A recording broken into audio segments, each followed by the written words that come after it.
Hello friends आज का हमारा टॉपिक है समिश्र समतल का गोलीय निरूपण, spherical representation of complex plane. यानी हमें कॉम्प्लेक्स प्लेन दिया गया हो और उस कॉम्प्लेक्स प्लेन में जो रिप्रेजेंट हो रही हैं कॉम्प्लेक्स नंबर्स, उन नंबर्स का हम स्फेरिकल रिप्रेजेंटेशन किस प्रकार से कर सकते हैं वो अपने आज देखेंगे। अगर अपने इसकी सिंपल डेफिनेशन करें तो यही है कि समिश्र समतल का मतलब कॉम्प्लेक्स नंबर से है। कॉम्प्लेक्स नंबर यानी ऐसा समतल जो कॉम्प्लेक्स नंबर से को रिप्रेजेंट करे, तो उस समिश्र समतल का हम गोले के रूप में प्रतिचित्रण कर सकते हैं। गोले पर प्रतिचित्रण किया जा सकता है जिसे हम क्या कहते हैं, समिश्र समतल का गोलीय निरूपण या त्रिविम प्रक्षेप भी कहते हैं। यानी हमारा टॉपिक क्या है आज का कि हमें कॉम्प्लेक्स नंबर को गोले पर प्रतिचित्रण करना है, यानी कॉम्प्लेक्स नंबर को एक गोले के पॉइंट के रूप में रिप्रेजेंट करना है। वही होता है spherical representation of complex plane या कॉम्प्लेक्स नंबर। इसी चीज को कहते हैं त्रिविम प्रक्षेप यानी स्टीरियोग्राफिक प्रोजेक्शन। और जो ये गोला जिसमें हम प्रतिचित्रण करते हैं कॉम्प्लेक्स नंबर का, वो गोला कहलाता है रीमन गोला, रीमान गोला या रीमन स्फीयर कहलाता है। तो ये था हमारा टॉपिक का बेसिक। अब अपने देखते हैं कि हम कॉम्प्लेक्स नंबर को किस प्रकार से गोले के रूप में रिप्रेजेंट कर सकते हैं। तो आप देखिए, हम मान लेते हैं कि हमें एक गोला दिया गया है जिसका हम नाम कुछ भी P रख लेते हैं। हमें एक गोला दिया गया है P जिसकी रेडियस क्या है 1। तो हम एक इकाई त्रिज्या का गोला ले लेते हैं P जिसका सेंटर पॉइंट क्या है O। ये गोला है P जिसका सेंटर है O तथा NS इसका क्या है, एक व्यास है। NS इस गोले का व्यास है, O इस गोले का केंद्र और P इस गोले का नाम। अब अपने नेक्स्ट इस गोले O से जाने वाला तथा NS के लंबवत, इस O से जाने वाला और NS के लंबवत हम क्या ले लेते हैं, एक कॉम्प्लेक्स प्लेन ले लेते हैं। समिश्र समतल यानी कॉम्प्लेक्स प्लेन, हम एक कॉम्प्लेक्स प्लेन समतल ले लेते हैं। आप फिर से एक बार डायग्राम को देख लीजिए। हम क्या लेते हैं, एक गोला, एक स्फीयर जिसका नाम क्या है P। इसका सेंटर पॉइंट क्या है O। इसका डायामीटर यानी व्यास है NS। ये तो हमने गोला ले लिया। अब हमें कॉम्प्लेक्स प्लेन चाहिए। कॉम्प्लेक्स प्लेन हम ऐसा लेते हैं जो गोले के केंद्र से गुजरता है। तो गोले से के केंद्र से गुजरने वाला और इसके व्यास के लंबवत हम एक समतल ले लेते हैं। ये समतल है C।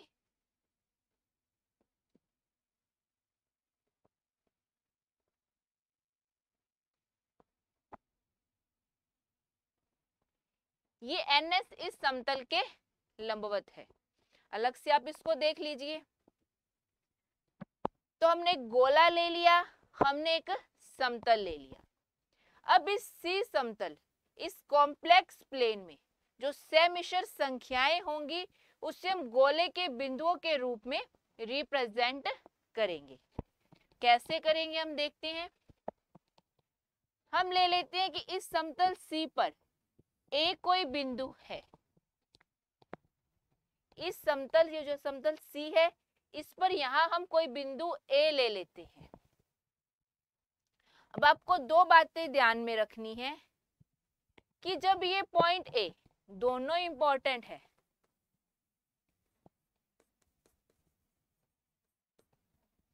अगर यहां से कोई क्वेश्चन बनेगा तो स्टार्टिंग इन दोनों पॉइंट से हो सकती है। इससे पहले हमने जो बात की थी वो बिल्कुल बेसिक सी बात है। क्वेश्चन बनेगा तो इन दोनों पॉइंट से हमारा क्वेश्चन बन सकता है। तो पहला पॉइंट क्या है, यदि ए गोले के बाहर हो। अब देखिए ये ए पॉइंट की दो कंडीशन हो सकती है, या तो ए पॉइंट इस गोले के बाहर हो या ये ए पॉइंट इस गोले के अंदर यहां समतल पर हो, पर ए होना समतल पर चाहिए। तो पहली कंडीशन हम लेते हैं कि जब ए गोले के बाहर स्थित हो, जब ए पॉइंट गोले के बाहर समतल पर स्थित हो, तब ए के संगत, तब इस ए के संगत गोले के ऊपरी अर्धभाग पर हमें एक अद्वितीय बिंदु मिलेगा। अब डायग्राम से देखिए, यदि ए गोले के बाहर स्थित है और समतल पर स्थित है, तब हम ए और एन को मिलाएंगे। तो ये जो रेखा है इस गोले को इस बिंदु पर काटेगी, ए डैश बिंदु पर काटेगी।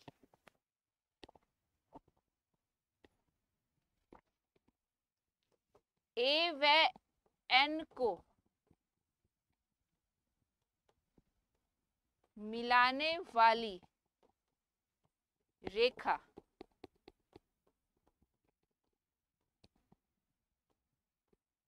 गोले को ए डैश बिंदु पर काटेगी।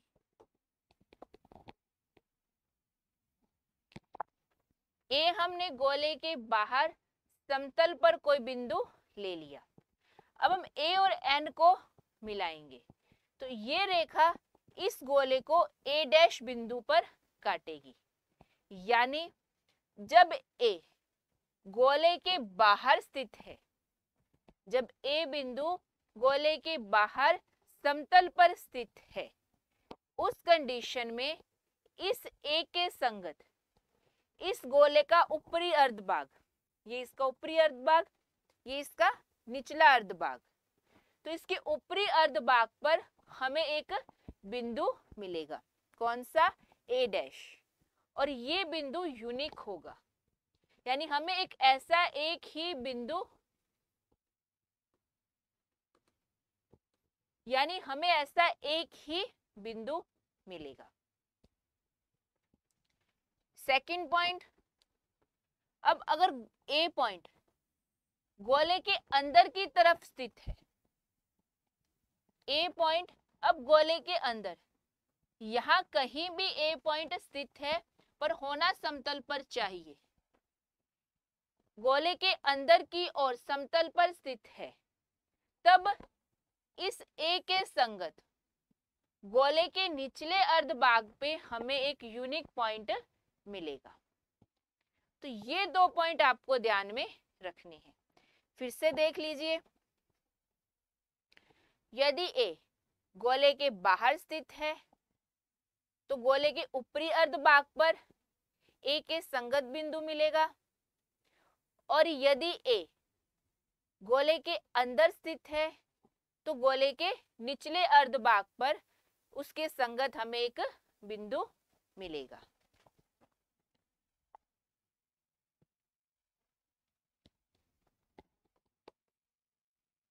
अतः हम कह सकते हैं कि समतल C, जो हमने कॉम्प्लेक्स प्लेन लिया है C, उस पर जो कॉम्प्लेक्स संख्या है उसके लिए P पर एक अद्वितीय बिंदु होगा।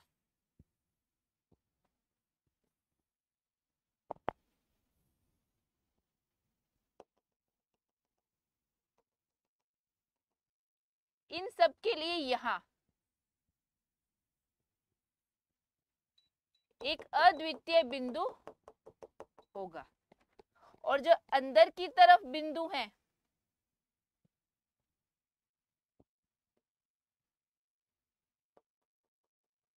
और जो अंदर की तरफ बिंदु है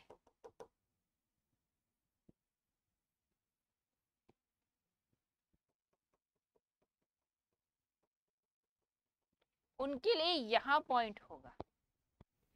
जो गोले के बाहर की तरफ बिंदु है, मैंने उसको ब्लू कलर से दिखाया है, उनका गोले पर रिप्रेजेंटेशन कहाँ होगा?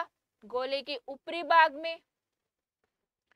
और जो गोले के अंदर समतल पर स्थित बिंदु है उनका कहाँ होगा? गोले के निचले अर्ध भाग में। इस प्रकार हम कह सकते हैं कि हम समतल के प्रत्येक बिंदु को, जो समतल का प्रत्येक बिंदु है उसके संगत गोले पर क्या होगा? एक अद्वितीय बिंदु होगा।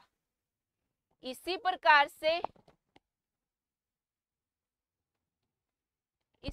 से इसका उल्टा, यानी गोले का जो प्रत्येक बिंदु है, गोले के प्रत्येक बिंदु के संगत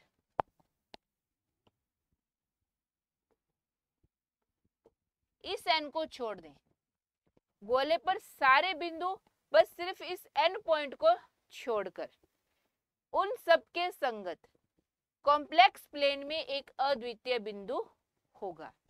यानी गोला P और कॉम्प्लेक्स प्लेन के मध्य एक की संगता, यानी 1 to 1 का रिलेशन होगा।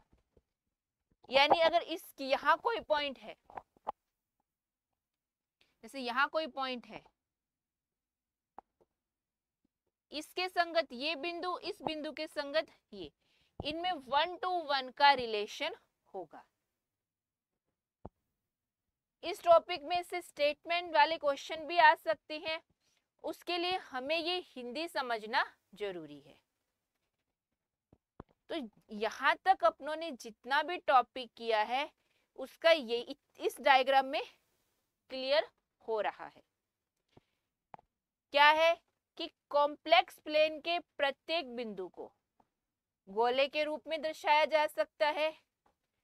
गोले के प्रत्येक बिंदुओं को सिर्फ n को छोड़कर कॉम्प्लेक्स प्लेन में दर्शाया जा सकता है, यानी इनमें 1 to 1 का रिलेशन होगा। नेक्स्ट, एक्सटेंडेड कॉम्प्लेक्स प्लेन, ये भी हमारे सिलेबस में है। एक्सटेंडेड कॉम्प्लेक्स प्लेन, विस्तृत समिश्र समतल, बहुत इजी सा टॉपिक है ये भी। हमारे पास कॉम्प्लेक्स नंबर है,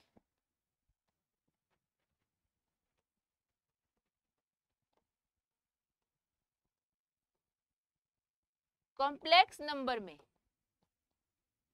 यदि अनंत को शामिल कर लिया जाए, अर्थात यदि इनफाइनाइट को भी कॉम्प्लेक्स नंबर में मान लिया जाए, तो इस प्रकार जो ये कंबाइंड रूप बनेगा यही होता है एक्सटेंडेड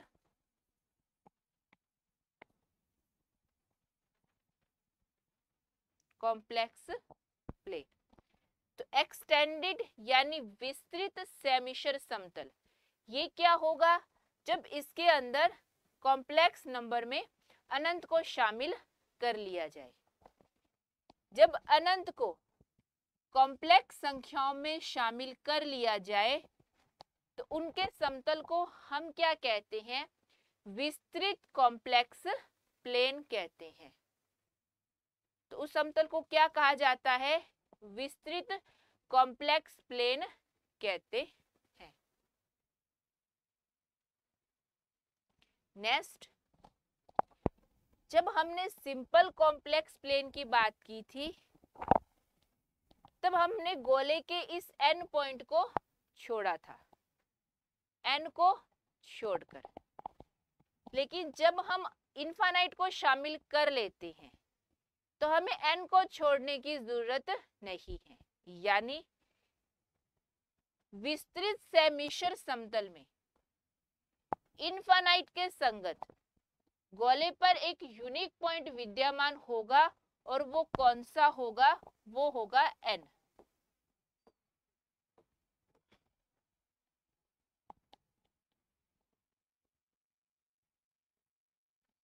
ये मोस्ट इंपॉर्टेंट कह सकते हैं कि कॉम्प्लेक्स प्लेन यानी समिश्र समतल, कौन सा? एक्सटेंडेड समिश्र समतल। विस्तृत समिश्र समतल में इनफाइनाइट के संगत गोले पर कौन सा बिंदु होगा? गोले पर एन बिंदु होगा और इसे कौन सा पॉइंट कहते हैं? अनंत का बिंदु यानी पॉइंट ऑफ इनफाइनाइटी कहते हैं। तो यह अनंत का बिंदु कहलाता है, पॉइंट ऑफ इनफाइनाइट। यानी एन किस में होगा? इनफाइनाइट के अंदर। इनफाइनाइट किस में होगा? एन के अंदर रिप्रेजेंट होगा। बस इतना सा ही हमारा टॉपिक है एक्सटेंडेड कॉम्प्लेक्स प्लेन। दो बातें ध्यान में रखनी है, कॉम्प्लेक्स नंबर में इनफाइनाइट को शामिल कर लिया जाए तो वो एक्सटेंडेड कॉम्प्लेक्स प्लेन। सेकेंड चीज कि इनफाइनाइट को जब हम गोले स्फेरिकल रिप्रेजेंटेशन करते हैं तो इनफाइनाइट का कहा जाता है? एन के रूप में रिप्रेजेंट होता है। तो ये है एक्सटेंडेड कॉम्प्लेक्स प्लेन।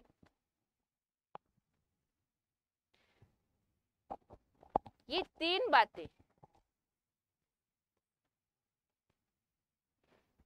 अब तक की क्लास का सार इन तीन बातों में है। यानी इन तीन बातों में, इन तीन पॉइंट्स में हमारा आज की इतनी सी क्लास का टॉपिक आ जाएगा। पहला क्या है कि गोले के बाहर जो समतल पर बिंदु स्थित होते हैं उनका त्रिविम प्रक्षेप, त्रिविम प्रक्षेप कह लो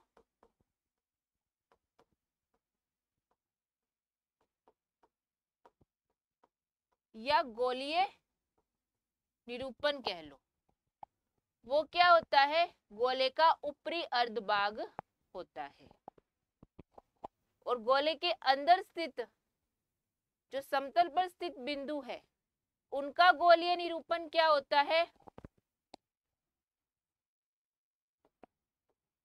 गोले का निचला अर्ध भाग।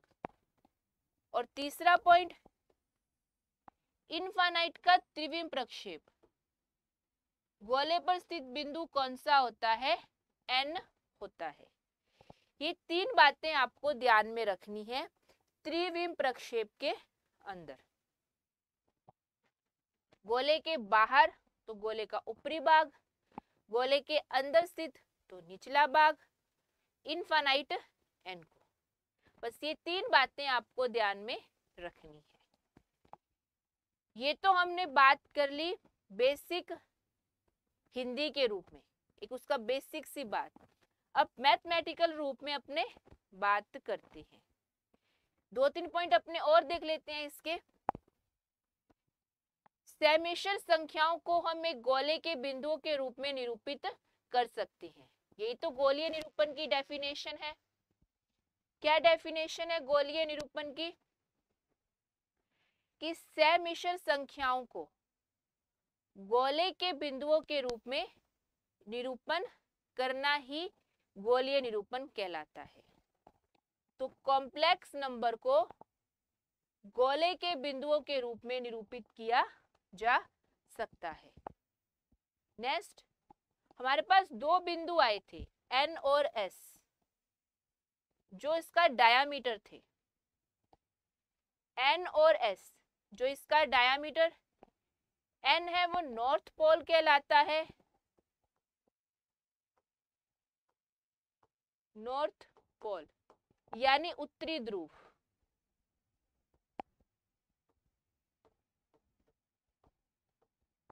N है वो नॉर्थ पोल कहलाता है, S है वो क्या कहलाता है, साउथ पोल यानी दक्षिण ध्रुव कहलाता है। N उत्तरी ध्रुव और S दक्षिण ध्रुव कहलाता है। अब हम इनके मैथमेटिकल रूप की बात करते हैं। तो हम मान लेते हैं कि जो गोले का केंद्र है, जो ये गोले का केंद्र है वो क्या है, मूल बिंदु है। O मूल बिंदु है, ON है, ये क्या है, Z अक्ष। गोले का केंद्र O मूल बिंदु है, ON Z अक्ष है,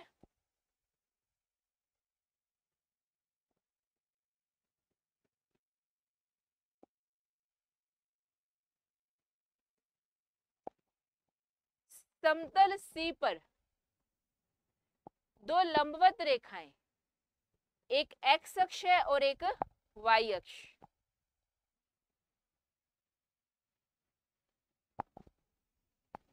गोले का केंद्र O मूल बिंदु, ON कौन सी अक्ष है, Z अक्ष है। इस समतल C पर दो लंबवत रेखाएं हैं, एक X अक्ष है एक Y अक्ष है। तो गोले का समीकरण, जिसका मूल बिंदु ये है, तो गोले का समीकरण क्या हो जाएगा, x की स्क्वायर प्लस y की स्क्वायर प्लस z की स्क्वायर बराबर में 1। इसका केंद्र मूल बिंदु है, इसका सेंटर पॉइंट क्या हो गया,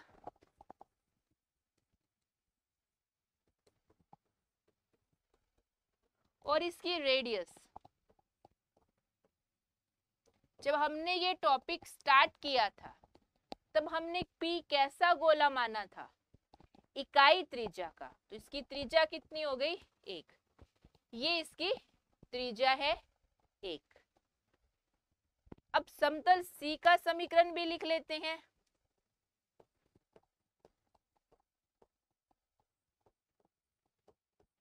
समतल C का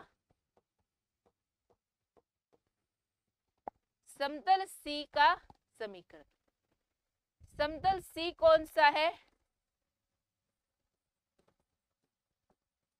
समतल C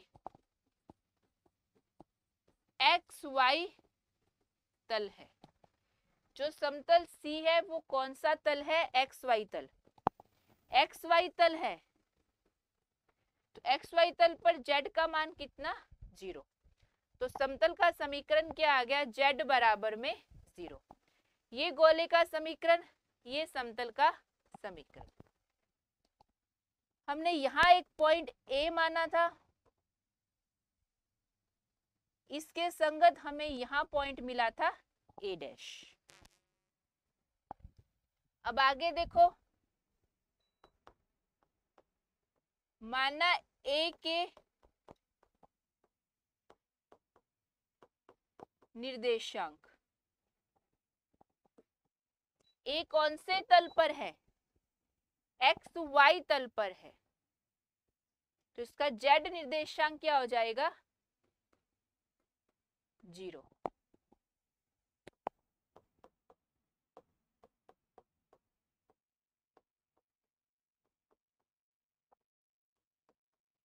A डैश के निर्देशांक गोले पर है तो एक्स वाई जेड अपने को नहीं पता, तो मान लेते हैं कि गोले के निर्देशांक ए डैश के निर्देशांक क्या है, एक्स वाई जेड। ए के निर्देशांक है एक्स वाई 0 और ए डैश के हैं कैपिटल एक्स वाई और जेड।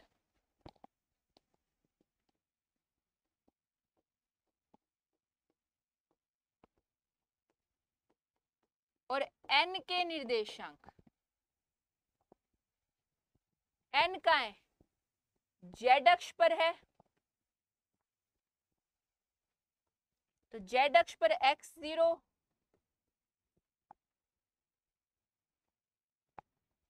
क्योंकि ये इसकी रेडियस है।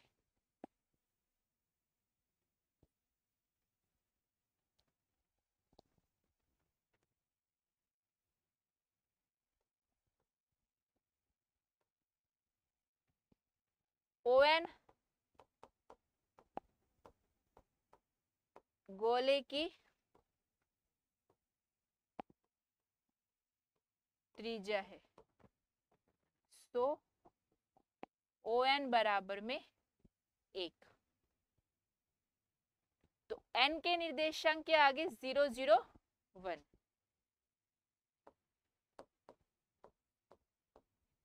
n z अक्ष पर है,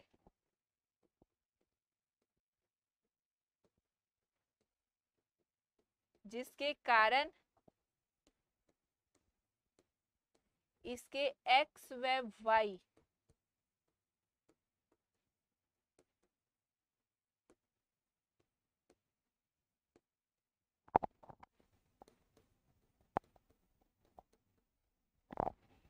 n है वो z अक्ष पर है, तो इसके कारण इसके n व y निर्देशांक क्या हो जाएंगे, 0 हो जाएंगे। और z निर्देशांक क्या होगा, 1, क्योंकि ON क्या है, गोले की रेडियस। अब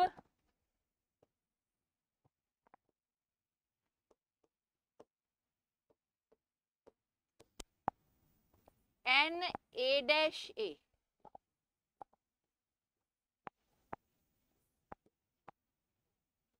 सैरिक है। सैरिक का मतलब एक सीधी रेखा में है। एन ए डैश ए ये क्या है, सैरिक। सैरिक का मतलब होता है एक सीधी रेखा में, सीधी रेखा में है।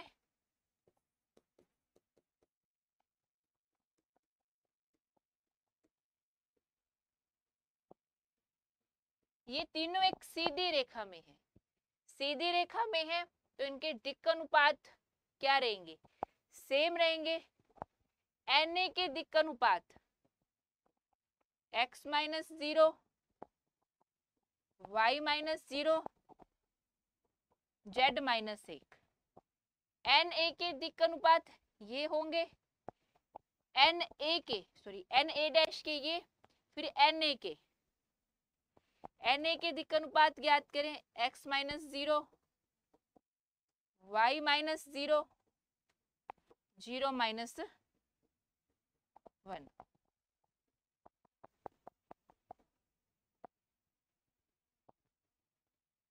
दिक् अनुपात से,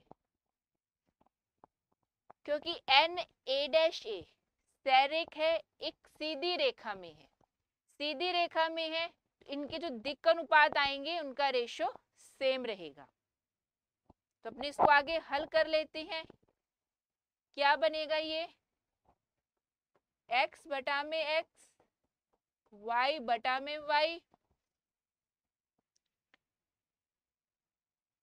z माइनस 1 बटा में माइनस 1, ये हो गया। अब यहां से हम x, y और z के मान ज्ञात कर लेते हैं। इसके बराबर कोई संख्या मान लेते हैं, लैम्डा। x बराबर लैम्डा x, y बराबर lambda y, z minus 1 minus का लैम्डा, तो z बराबर 1 माइनस का लैम्डा। तो ये हमारे पास x, y और z के मान आ गए, x, y और z के मान। अब आप देखिए एक्स वाई और जेड यानी बिंदु ए डैश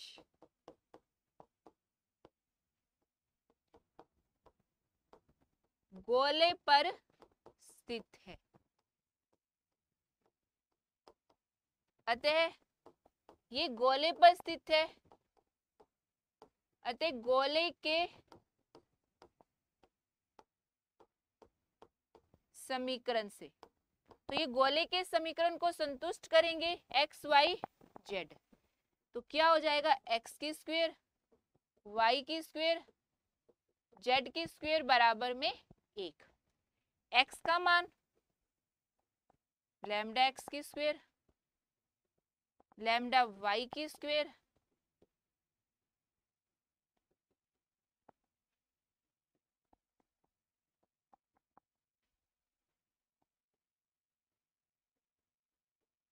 ओपन करेंगे a माइनस बी की होल स्क्वायर बराबर में 1।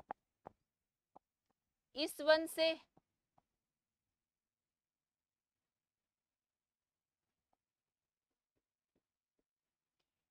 से ये 1 कैंसिल, लैम्डा स्क्वायर कॉमन ले लिया, एक्स की स्क्वायर वाई की स्क्वायर प्लस में 1 माइनस का 2 लैम्डा बराबर में 0।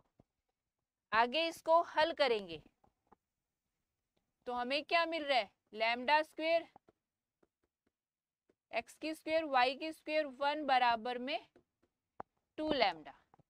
तो यहां से लैम्डा के दो मान आएंगे, लैम्डा बराबर 0 लैम्डा बराबर 2 लैम्डा बराबर 0 लैम्डा बराबर 2/1 प्लस एक्स की स्क्वायर प्लस वाई की स्क्वायर। ये इसको लेट किया है तो लैम्डा नॉट इक्वल्स टू 0, जिससे लैम्डा का मान कितना आ गया, ये आ गया लैम्डा का मान 2/1 प्लस एक्स की स्क्वायर प्लस वाई की स्क्वायर। अब ये लैम्डा का मान हम एक्स वाई जेड में रखेंगे।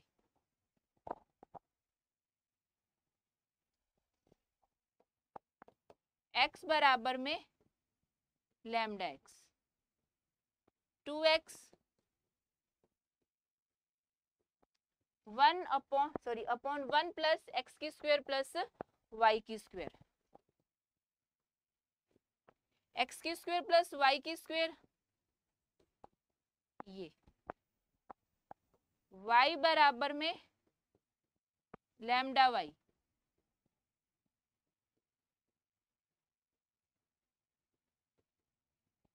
तो 2y 1 प्लस एक्स की स्क्वायर प्लस वाई की स्क्वायर,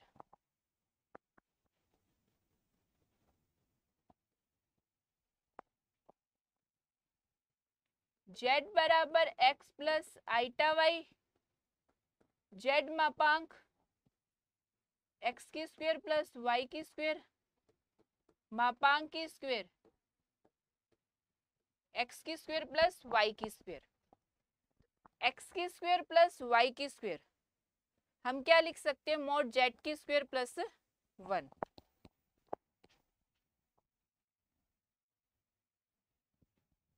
अब z की वैल्यू z बराबर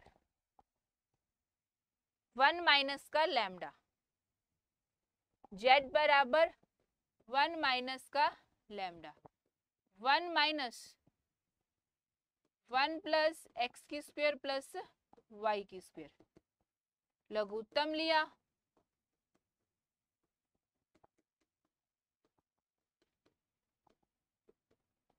इसको हल करेंगे एक्स की स्क्वायर वाई की स्क्वायर -1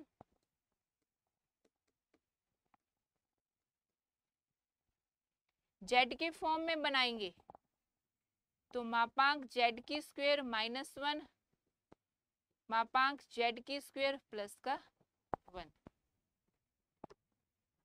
तो ये एक्स वाई जेड के निर्देशांक हमें मिल गए। ये स्मॉल जेड है, ये जो जेड है वो रिप्रेजेंट करता है x प्लस आइटा वाई को,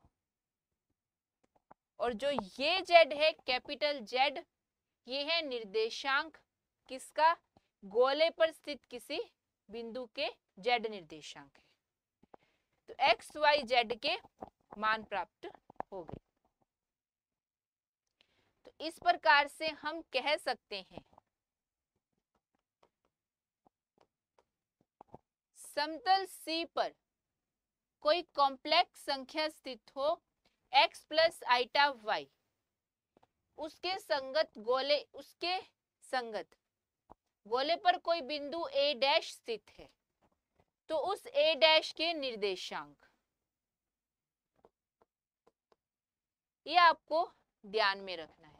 चाहे तो आप इसको डायरेक्ट लर्न कर लीजिए, अगर डायरेक्ट आपसे लर्न नहीं हो रहा तो मैंने इसकी कैलकुलेशन बताई है, वैसे भी आप इसको ज्ञात कर सकते हो। पर यहाँ से ये क्वेश्चन आने की संभावना है, ये पॉइंट आपसे पूछ सकते हैं कि इस कॉम्प्लेक्स नंबर के संगत गोले पर जो बिंदु प्राप्त होता है उसके निर्देशांक क्या होंगे, तो उसके ये निर्देशांक प्राप्त होंगे 2x अपॉन mod z की स्क्वायर प्लस 1, mod z की स्क्वायर प्लस 1, mod z की स्क्वायर प्लस 1, mod z की स्क्वायर प्लस 1, तीनों में कॉमन है। जब x निर्देशांक लिखना है 2x, जब y लिखना है 2y, और जब z लिखना है तो mod z की स्क्वायर माइनस का 1। तो ये a डैश के निर्देशांक हमें प्राप्त हो गए।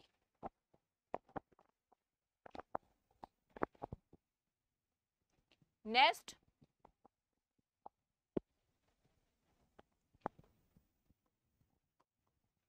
एन ए डैश ए संरेख है। जब हमने संरेख की कंडीशन लगाई थी तो हमें ये पॉइंट वहां से मिले थे। अब यहां से हम x की वैल्यू ज्ञात करते हैं। स्मॉल x कितना आएगा, x 1 माइनस का z, small y y 1 minus का z, जिससे small z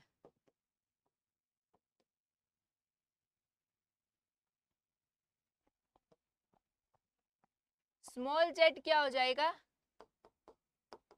x plus iota y, x की वैल्यू रख दी, y की वैल्यू रख दी, लघुत्तम लेकर हल करेंगे तो z क्या मिल गया अपने को, x plus iota y upon 1 minus z। तो इसे हम कैसे रिप्रेजेंट कर सकते हैं कि गोले P पर स्थित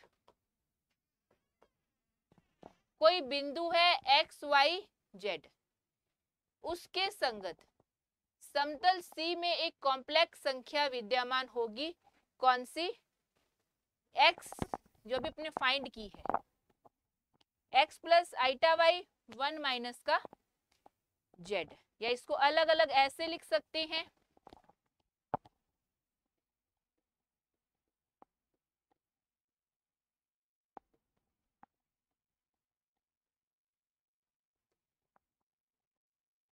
या मैं इसको अलग से दिखा दूं।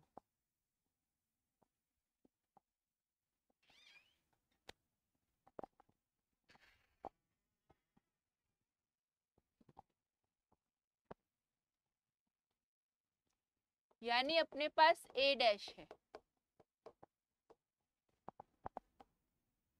उसके संगत बिंदु है a, x y। अब अगर अपने x y को लेकर चलते हैं तो a डैश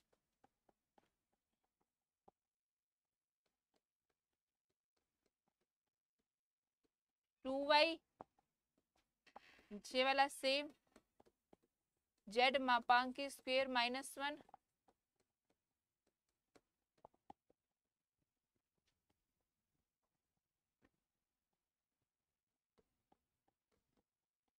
ये हो गया। फिर उस x y के संगत एक बिंदु ये विद्यमान होगा। यदि a डैश के निर्देशांक x, y, z ये लेकर चले अपने, इसके संगत एक बिंदु a मिलेगा, x का मान कैपिटल X 1 माइनस जेड,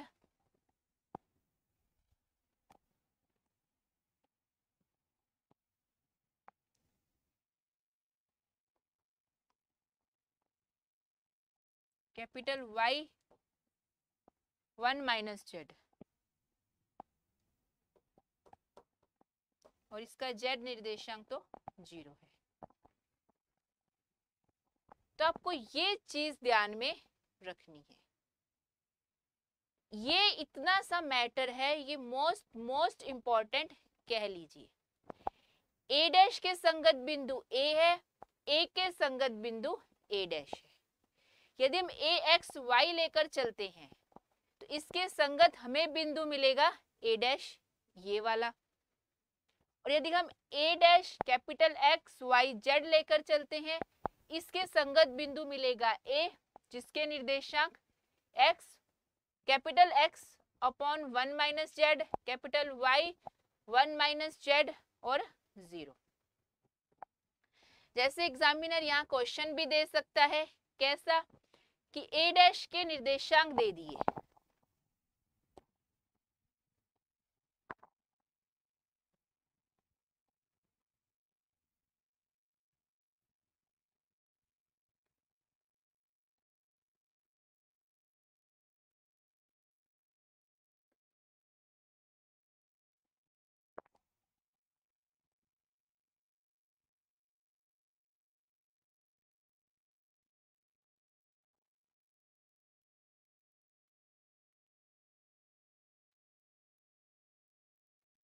गोले पर स्थित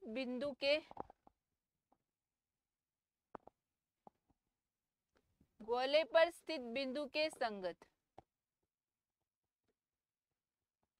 त्रिविम प्रक्षेप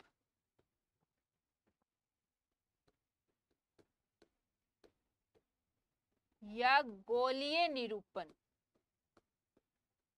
त्रिविम प्रक्षेप या गोलीय निरूपण, गोले पर स्थित बिंदु के संगत समतल पर, समतल कौन सा है, समिश्र समतल पर अद्वितीय बिंदु ज्ञात करो। तो क्या सॉल्यूशन होगा इसका, तो अद्वितीय बिंदु A के निर्देशांक क्या होंगे, capital X upon 1 minus Z,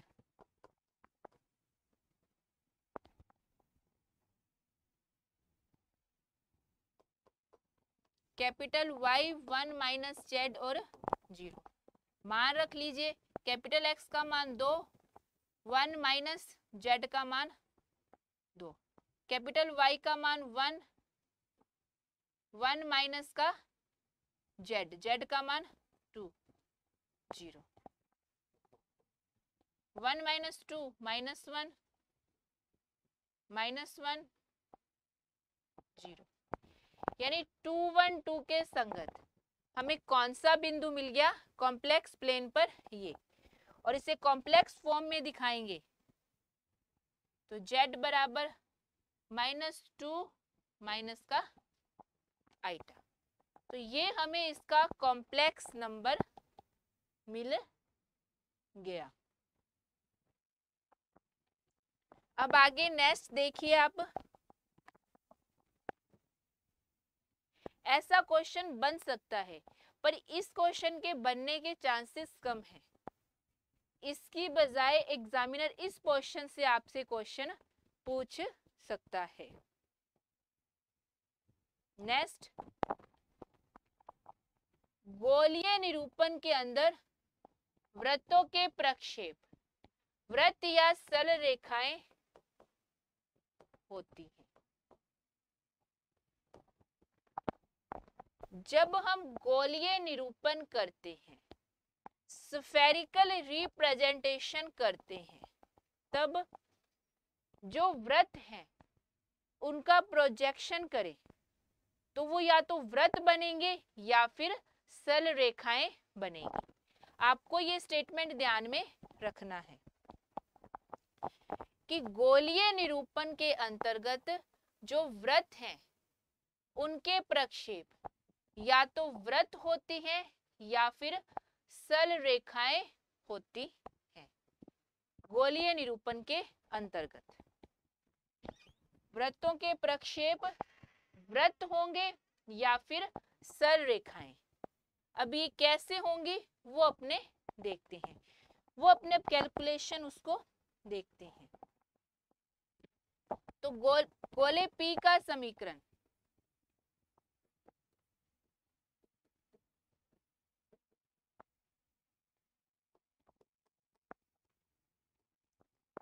गोले P पर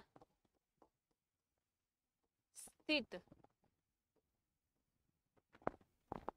वृत्त के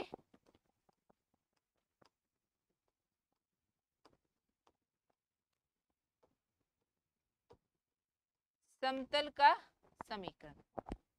इस गोले पर स्थित जो वृत्त है उसके समतल का समीकरण।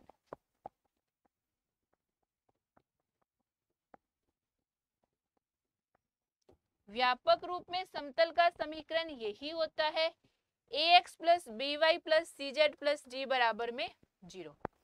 ये गोले का समीकरण और ये उस गोले पर स्थित वृत्त के समतल का समीकरण ये हो गया।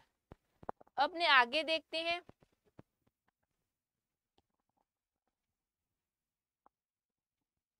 अब हम क्या करते हैं, इस सर्किल पर कोई बिंदु x y z ले लेते हैं और इस पॉइंट का अभी जो किया था त्रिविम प्रक्षेप के अंतर्गत समतल पर कौन सा बिंदु प्राप्त होगा, x प्लस आइटा y हमें बिंदु प्राप्त होगा। हमने वृत्त पर कोई बिंदु ले लिया x y z और उसका त्रिविम प्रक्षेप यानी गोलीय निरूपण के अंतर्गत समतल पर संगत बिंदु क्या ले लिया, x प्लस आइटा y। तो कैपिटल X का मान 2x x की स्क्वायर y की स्क्वायर प्लस 1, कैपिटल Y का मान 2y ये, और कैपिटल Z का मान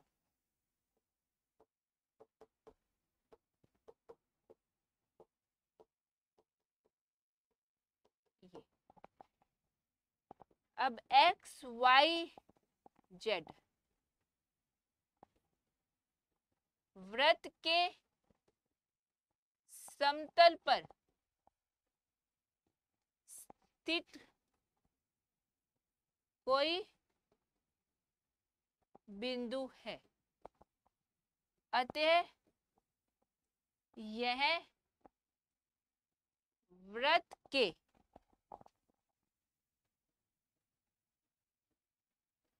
समतल की समीकरण को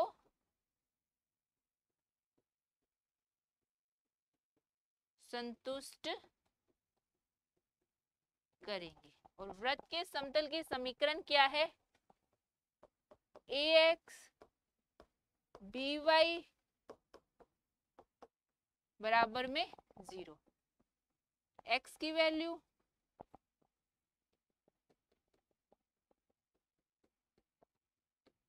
y की वैल्यू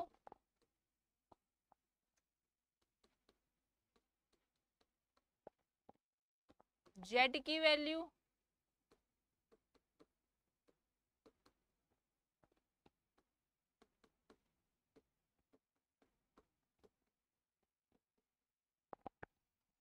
लघुत्तम लेके हल करेंगे तो क्या आएगा,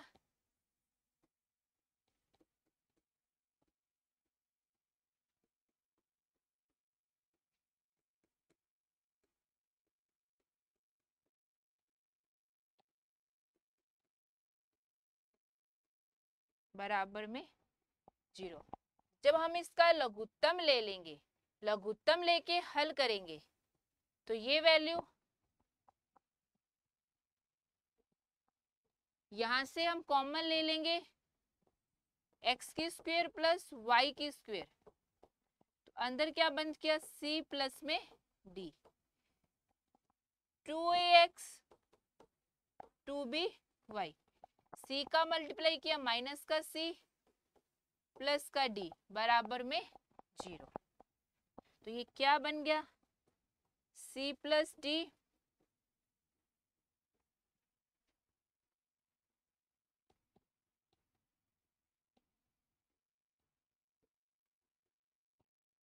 ये चीज, यानी हमें इस वृत्त के समतल पर एक पॉइंट दिया गया था एक्स वाई जेड, और इसके संगत एक बिंदु था x प्लस आइटा वाई, और ये एक्स वाई है, ये इस इक्वेशन को संतुष्ट करते हैं। अब हम कुछ कंडीशन लेके चलते हैं। पहली कंडीशन, जब c plus d not equals to 0, तब समीकरण 1 से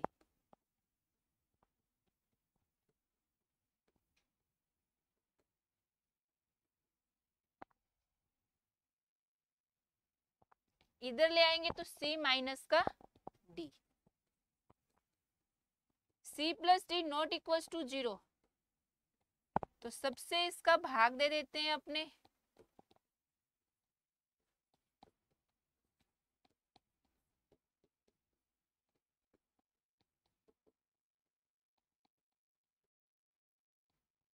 ये हो गया। तो ये है, ये वृत्त के समीकरण को रिप्रेजेंट करती है, क्योंकि x की स्क्वायर का गुणांक 1, y की स्क्वायर का गुणांक 1, ये वृत्त की समीकरण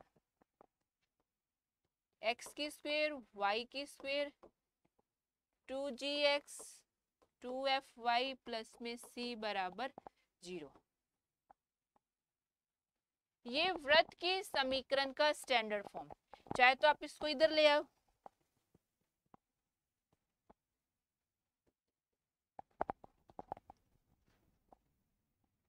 x की स्क्वायर प्लस y की स्क्वायर, इनका गुणांक 1, कहीं बीच में एक्स वाई पद नहीं, x की स्क्वायर y की स्क्वायर 2gx, g कितना है a अपॉन c प्लस डी, f कितना है b अपॉन c प्लस डी, और कांस्टेंट कितना है minus c minus d upon c plus में d। तो जब c plus d not equals to 0 हो, उस कंडीशन में समीकरण 1 किसे रिप्रेजेंट करती है, समतल में एक वृत्त के समीकरण को। यानी जब c plus d not equals to 0 हो, उस कंडीशन में वृत्तों का प्रक्षेप, त्रिविम प्रक्षेप क्या प्राप्त होता है, एक वृत्त प्राप्त होता है। अतः जो हमारा स्टार्टिंग का स्टेटमेंट था, वृत्त का गोलीय निरूपण के अंतर्गत वृत्तों का प्रक्षेप वृत्त या सरल रेखाएं होती हैं। तो यहां हम लिख सकते हैं, अतः जब c plus d not equals to 0,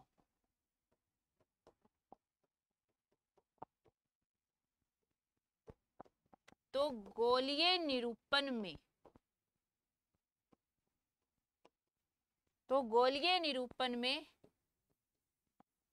वृत्तों के प्रक्षेप एक वृत्त प्राप्त होता है।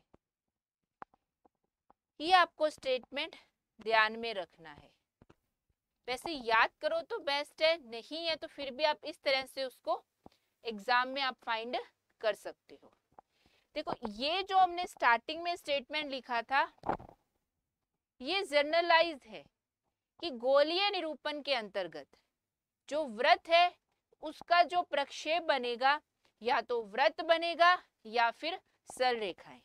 अब कब कब वृत्त बनेगा, कब कब सरल रेखाएं बनेंगी, उसकी बात हम यहाँ कर रहे हैं। जब c plus d not equal to 0 हो जाए, उस कंडीशन में वृत्तों का प्रक्षेप क्या बनेगा, एक वृत्त ही बनेगा। और जब c प्लस डी 0 हो जाए तो समीकरण 1 से, समीकरण 1 हमारी क्या है,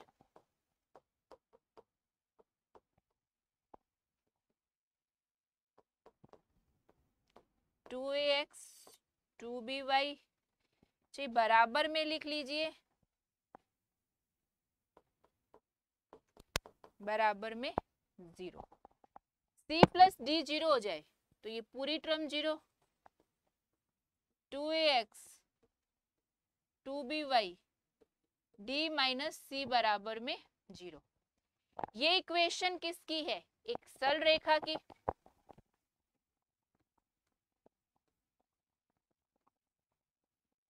तो ये है सरल रेखा। तो कहने का मतलब, अतः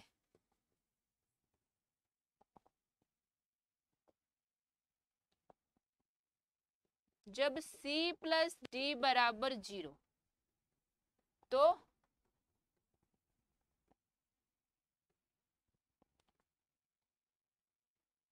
गोलीय निरूपण में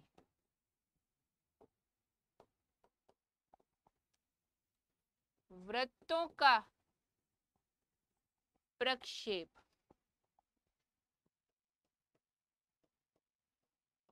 एक सरल रेखा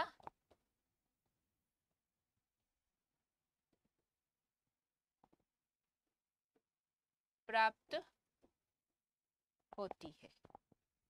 तो दो कंडीशन आपको ध्यान में रखनी है कि c plus d not equals to 0 तो वृत्त का प्रक्षेप वृत्त, और जब c plus d is equals to 0 तब वृत्तों का प्रक्षेप क्या होती है, एक सरल रेखा।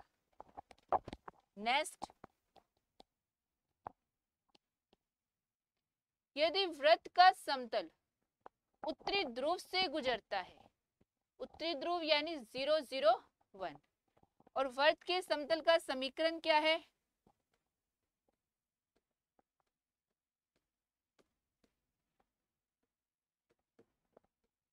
वृत्त के समतल का समीकरण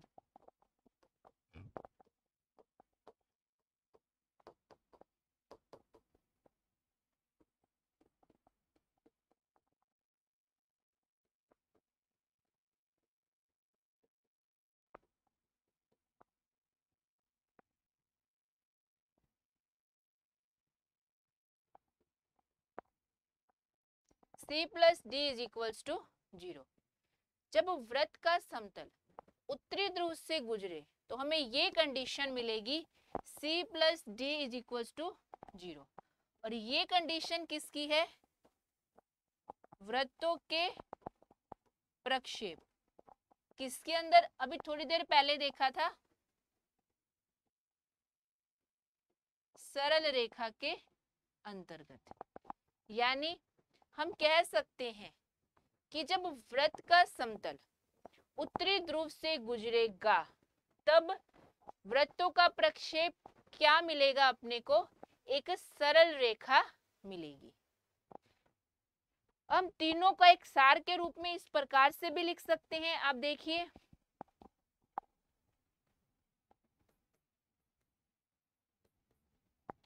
रीमान गोले में किसी वृत्त का त्रिविम प्रक्षेप क्या होता है, एक वृत्त होता है। कब होता है, जब वृत्त उत्तरी ध्रुव से नहीं गुजरता। तीन जो बातें की हैं अपनों ने वो यहाँ इस प्रकार से लिख सकते हैं, यानी c plus d not equals to 0। और जब समतल गोले के उत्तरी ध्रुव से गुजरता है, उत्तरी ध्रुव से गुजरने की condition c plus d is equals to 0। इसका मतलब वृत्त का प्रक्षेप क्या होगी, एक सरल रेखा हो गई। तो ये दो कंडीशन आपको ध्यान में रखनी है। प्रूफ भी मैंने बता दिया, अगर आप डायरेक्ट भी करो तो इसको याद भी कर सकते हो। बाकी ये सब चीजें आप 2-3 बार रिपीट करोगे तो मेरे हिसाब से तो आपको याद हो जाएंगी। जब उत्तरी ध्रुव से गुजरे तो एक सरल रेखा बनेगी, एक लाइन बनेगी। जब यहां से गुजरे तो एक सरल रेखा,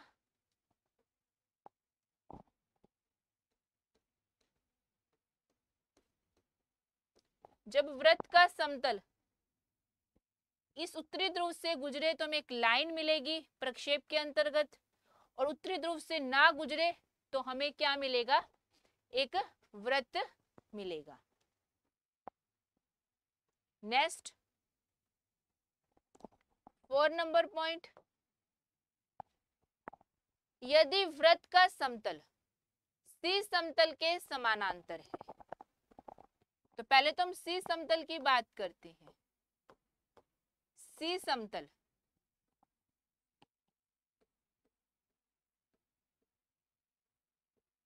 एक्स वाई समतल है।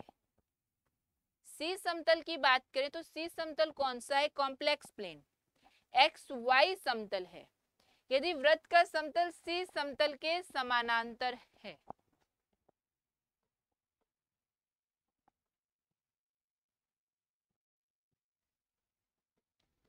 ax by cz d, ये समीकरण है वृत्त के समतल का, वृत्त का समतल। ये वृत्त का समतल, उसका समीकरण ये, और ये अगर एक्स वाई समतल हो, क्योंकि हम मान के चल रहे हैं कि ये एक्स वाई समतल के समानांतर है, तो ए बी सी ये क्या होते हैं, उसके अभिलंब के दिक्कनुपात। तो ये कौन सी अक्ष होगी, इसको हम अच्छे से अलग से देख लेते हैं।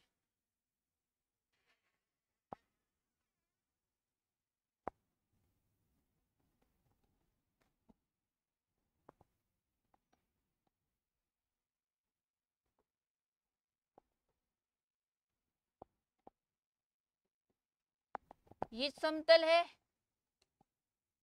वृत्त का समतल, वृत्त का समतल, ये इसकी समीकरण, और ये एक्स वाई समतल के समानांतर।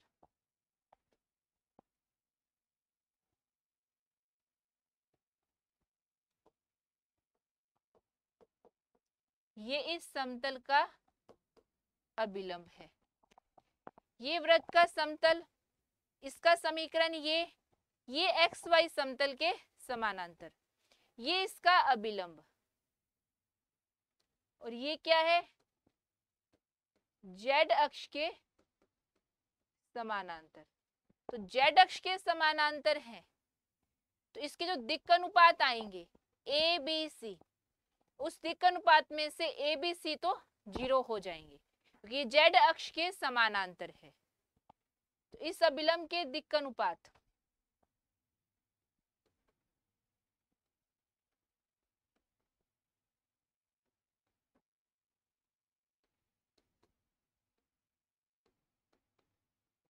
अभिलंब के दिक् अनुपात 0 0, यहां हम कुछ नहीं कह सकते तो अब इसको सी मान लेते हैं, व्यापक रूप में लिख रही हूं मैं इसको। तो ये हो गया अभिलंब के दिक् अनुपात। तो जब सी समतल के समानांतर हमारा वृत्त का समतल है, तो ये वृत्त का समतल, ये उसकी समीकरण, ये एक्स वाई समतल के समानांतर है, तो जो उसका अभिलंब हो जाएगा वो जेड अक्ष के समानांतर होगा, और जेड अक्ष के समानांतर है तो वो अभिलंब के दिक् अनुपात, जिससे ए का मान 0 और बी का मान क्या हो गया 0। तो हमारी समीकरण क्या है, उसमें ये वैल्यूज रखेंगे अपने।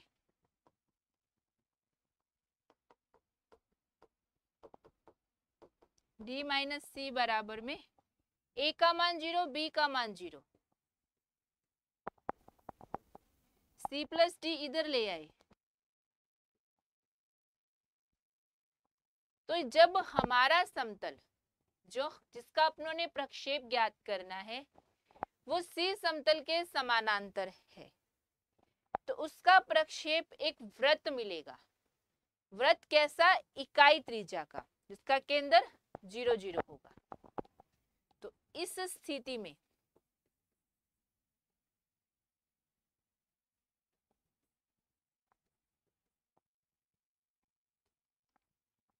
वृत्तों का प्रक्षेप ऐसा वृत्त होगा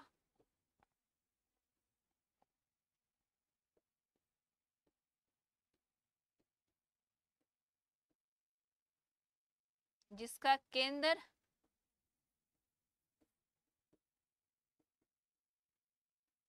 मूल बिंदु, क्योंकि इसका केंद्र 0 0, उसका केंद्र मूल बिंदु होगा।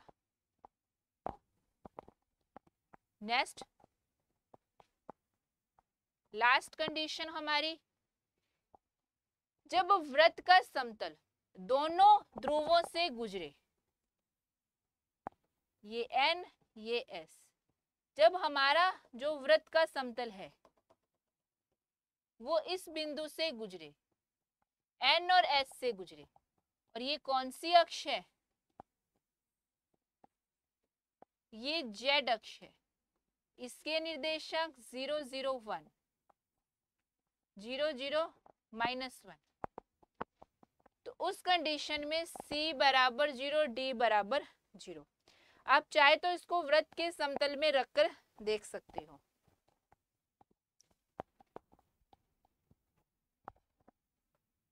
AX BY CZ D बराबर में 0 0 0 1 से गुजरेगा तो यहां रखेंगे C प्लस D बराबर 0 0 0 -1 से गुजरेगा तो 0 0 -1 से तो -C प्लस D बराबर 0। ये समीकरण 1, ये समीकरण 2। समीकरण 1 व 2 से C बराबर 0 और D बराबर में 0, तो C बराबर 0, D बराबर में 0, ये दोनों कंडीशन हो जाए तो समीकरण 1 से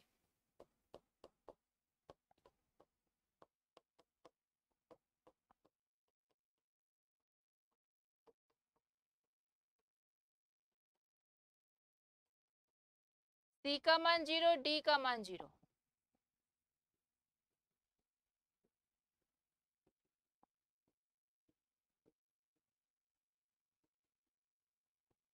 तो ये कौन सी है, ये एक सरल रेखा को रिप्रेजेंट कर रहा है। तो इन 5 कंडीशन से हमें ये आइडिया हो गया कि वृत्तों के प्रक्षेप या तो वृत्त होते हैं या फिर सरल रेखाएं। कौन से कब होते हैं वो हमने 5 कंडीशन में देख लिया। अब इस कंडीशन में हमें सरल रेखा मिल रही है, कौन सी, जो मूल बिंदु से गुजरती है।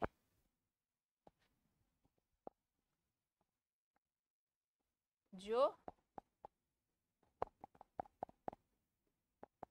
मूल बिंदु से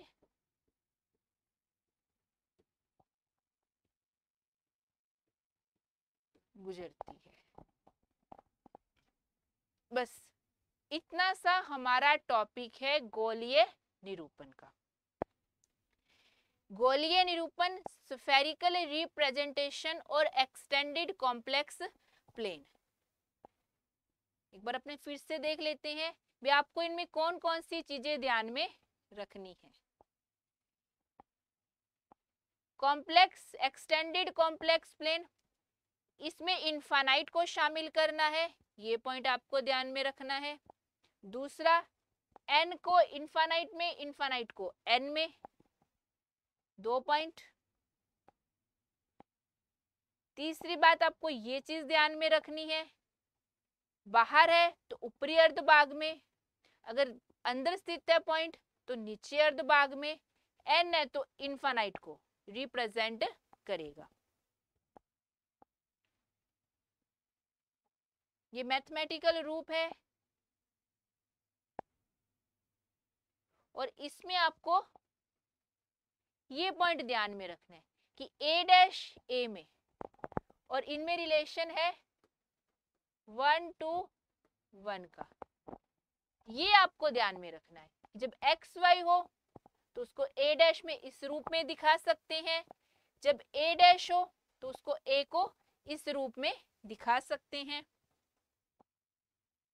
ये क्वेश्चन है, इसके आने की बहुत कम चांसेस है, जहां तक है ये पॉइंट आ सकता है। और एक ये चीज यहां से क्वेश्चन बन सकता है कि गोलीय निरूपण में वृत्तों के प्रक्षेप या वृत्त होते हैं या सरल रेखाएं। तो जब तक आपको कंडीशन ना दी जाए तब वृत्त या सरल रेखाएं दोनों ऑप्शन हमारे राइट होंगे। यानी वृत्तों के प्रक्षेप क्या होते हैं, क्वेश्चन ऐसा है, पहला वृत्त, फिर सरल रेखाएं, थर्ड आए वृत्त या सरल रेखाएं। तो वृत्त या सरल रेखाएं हमारा आंसर होगा। अगर एग्जामिनर कंडीशन दे तो वो कंडीशन आपको ध्यान में रखनी है। जब c plus d not equals to 0 तो वृत्त बनेगा, प्रक्षेप 0 हो जाए तो सरल रेखा मिलेगी, उत्तरी ध्रुव हो जाए तो प्रक्षेप सरल रेखा मिलेगी, और यदि वो समतल C समतल के समानांतर है तो हमें वृत्त मिलेगा, और यदि वृत्त का समतल दोनों ध्रुवों से गुजरता है तो हमें एक सरल रेखा मिलेगी। वो कैसी सरल रेखा, जो हमारी मूल बिंदु से गुजरती है। तो ये मूल बिंदु से गुजरने वाली अपने को सरल रेखाएं मिलेगी। एक छोटा सा टॉपिक था कॉम्प्लेक्स नंबर से संबंधित, अच्छे से इसको स्टडी करो। आज की क्लास में इतना ही, धन्यवाद।